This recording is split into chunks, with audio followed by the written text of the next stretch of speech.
ابو حنیفہ رحمۃ اللہ علیہ اصحاب پیغمبر کے بعد سب سے پہلی اور سب سے بڑی شخصیت وہ ہے کہ جنہوں نے احکام شریعت مرتب فرما کے اس امت کو دیا ہے۔ قیامت تک آنے والا کوئی ایک بشر ایسا نہیں ہے کہ جو شریعت کے احکام پر بات کرے اور امام ابو حنیفہ رحمۃ اللہ علیہ کے علوم سے استفادہ نہ کرے۔ یہ بات الگ ہے، کوئی استفادہ کرتا ہے اور تذکرہ بھی کرتا ہے، اور کوئی بندہ استفادہ تو کرتا ہے لیکن اس استفادے کا تذکرہ نہیں کرتا۔ اللہ ہمیں یہ بات سمجھنے کی توفیق عطا فرمائے گا۔ قیامت تک آنے والا کوئی شخص بھی حضرت امام اعظم ابو حنیفہ نعمان بن ثابت رحمۃ اللہ علیہ کے مرتب اور مدون کردہ علوم سے استفادہ کیے بغیر آگے چل نہیں سکتا۔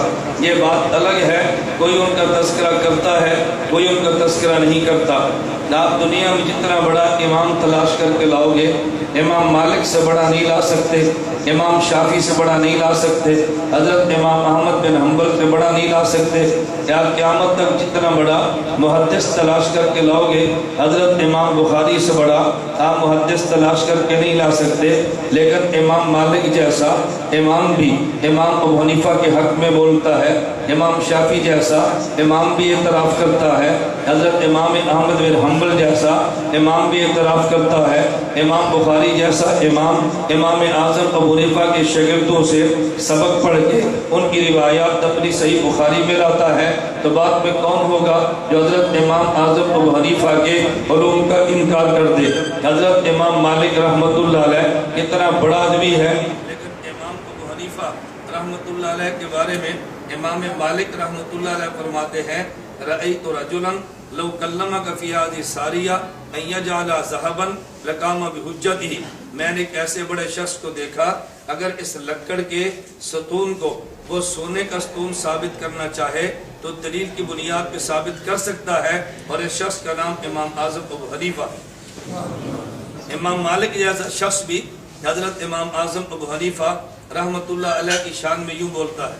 حضرت امام محمد بن ادریس شافعی رحمۃ اللہ علیہ کتنے بڑے امام ہیں، اور امام شافعی رحمۃ اللہ علیہ، حضرت امام احمد بن حنبل، حضرت امام ابو حنیفہ رحمۃ اللہ علیہ کے بارے میں ارشاد فرماتے ہیں کہ من اراد ان یعرف الفقہ فلیلزم ابا حنیفہ و صحابہ فإن الناس عیال علیہ فی الفقہ، اگر کوئی بندہ دین میں فقاہت اور دین میں سمجھ حاصل کرنا چاہے تو امام اعظم ابو حنیفہ اور ان کے شاگردوں کے پاس جائے، اس لیے کہ دین کو سمجھنے اور سمجھانے میں امام اعظم ابو حنیفہ یوں ہے جیسے والد ہوتا ہے، اور باقی لوگ یوں ہیں جیسے اولاد ہوتی ہے۔ حضرت امام شافعی اعتراف کرتے ہیں، حضرت امام احمد بن حنبل رحمۃ اللہ علیہ کتنے بڑے آدمی ہیں، اور امام احمد بن حنبل فرماتے ہیں سبحان اللہ۔ یہ لفظ سبحان کس مقام پہ بولتے ہیں؟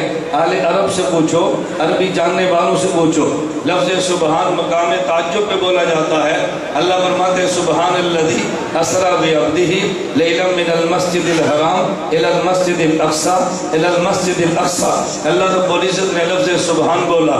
لفظ سبحان مقام تعجب پہ بولتے ہیں۔ حضرت امام احمد بن حنبل کہتے ہیں سبحان اللہ مقام تعجب ہے، ہوا من العلم والزہد وایثار الآخرہ بمحل لا یدرک احد، اور احد ابو حنیفہ اس مقام علم اور مقام تقوی پہ پہنچے ہیں وہاں تک صحابہ کے بعد امت میں کوئی بندہ نہیں پہنچا۔ امام مالک بھی مانتا ہے، امام احمد بھی مانتے ہیں، امام شافعی بھی مانتے ہیں، اور حضرت امام بخاری رحمۃ اللہ علیہ کتنا بڑا آدمی ہے، اپنی صحیح بخاری میں 9082 روایات کو جمع کرتا ہے، اور حضرت امام بخاری رحمۃ اللہ علیہ جن روایات پہ ناز کرتے ہیں کہ مجھے اس روایت پہ ناز ہے، مجھے اس روایت پہ فخر ہے۔ حضرت امام بخاری فخر کیسے کرتے ہیں میں بات سمجھانے کے لیے کہتا ہوں۔ مجھ سے آپ کو عقیدت ہے یا نہیں مجھے نہیں پتا، لیکن اگر کسی بندے سے عقیدت ہو تو جلسے میں آنے والا کہتا ہے کہ میں نے سامنے بیٹھ کے بیان سنا ہے، دوسرا کہتا ہے میں نے مصافحہ کیا ہے، تیسرا کہتا ہے میں نے معانقہ کیا ہے۔ تو دیکھو آدمی کس طرح فخر کرتا ہے۔ اسی طرح محدث اور پیغمبر کے درمیان جتنے فاصلے کم ہوتے چلے جائیں اتنا بندے کا فخر بڑھتا چلا جاتا ہے۔